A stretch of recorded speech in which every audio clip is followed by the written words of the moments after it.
और अब बात बाजार की करेंगे। कारोबारी हफ्ते के आखिरी दिन बाजार में आज बिकवाली रही। मिड कैप स्मॉल कैप शेयरों में आज दबाव देखा गया। सेंसेक्स 317 अंक गिरकर 61,003 पर बंद हुआ, तो वहीं निफ्टी 92 अंक गिरकर 17,944 पर बंद हुआ।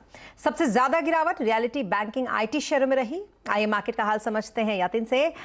यतिन बताइए, सबसे पहले तो आज के हाईलाइट्स क्या क्या रहे बाजार के? तो आज अगर हम देखें तो बाजार जो है शुरुआती तरीके से ही थोड़ा बहुत मंदी की चपेट में था। इनफैक्ट ग्लोबली जो महंगाई के आंकड़े आए हैं कहीं ना कहीं उसको लेके बाजार में चिंता है, निवेशकों में चिंता है। ग्लोबली भी आज क्यूज थोड़े वीक थे। आज हमने सरकारी बैंक्स, फार्मा, आईटी शेयरों में भी दबाव आता हुआ देखा। ये टॉप लूजिंग सेक्टर्स में से थे। केवल एक ही निफ्टी का एनर्जी इंडेक्स जो है हरे निशान में जाके बंद हुआ।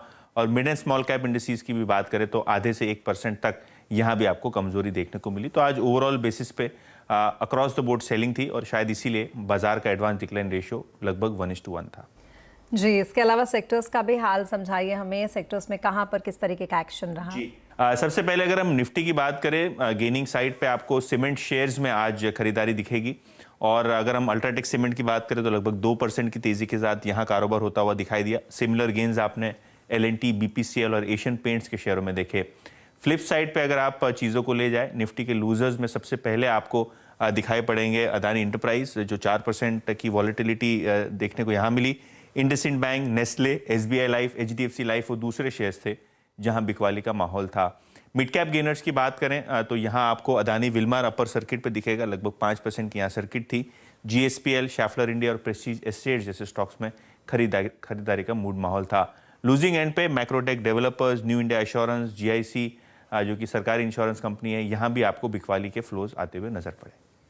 जी, बहुत शुक्रिया तमाम मार्केट अपडेट के लिए यतिन आपका। तो ये तो रहा मार्केट का हाल। और अब अमेरिका की ग्रोथ अच्छी है, ऐसा कहना है डायमेंशंस कंसल्टिंग के CEO अजय श्रीवास्तव का। उन्होंने कहा कि US समेत दुनिया भर में IT के लिए अच्छे अवसर हैं और अगले 1 दशक तक IT कंपनियों में अच्छी मांग का अनुमान है। अमेरिका की इकोनॉमी बहुत बढ़िया चल रही है, ग्रोथ रेट अभी भी नीचे नहीं आया वहां पे। और उसके बाद में रेस्ट ऑफ द वर्ल्ड जब खुलेगा आईटी के लिए तो इनकी अपॉर्चुनिटी बहुत बढ़ेगी इस कंपनी के लिए। तो एक सबसे बड़ी इशू आता है हर कंपनी, डिमांड कैसी रहेगी। तो इन कंपनियों का ये देख लीजिए कि अगले दशक तक इनकी एक डिमांड रनवे बहुत बढ़िया इंटैक्ट है और ये एक्सपैंड होगा यूरोप में, अफ्रीका में, एशिया में, बहुत जगह अभी तो बाकी है आईटी का एक्सप्लोजन होना, तो वो तो होगा। उसके अलावा दूसरा ये है कि रुपी डॉलर, आप देखिए आप फॉरवर्ड कवर लेंगे तो आप 84 साढ़े 84 रुपए पे आपका अगले साल का पैसा आएगा। तो 2 साल पहले इनको 74 रुपए मिलते थे, अब इनको मिलेंगे 84 रुपए 85 रुपया। उसके हिसाब से देखेंगे 10 रुपए का मुनाफा 74 पे इनकी बॉटम लाइन पे वैसे ही आ जाएगा।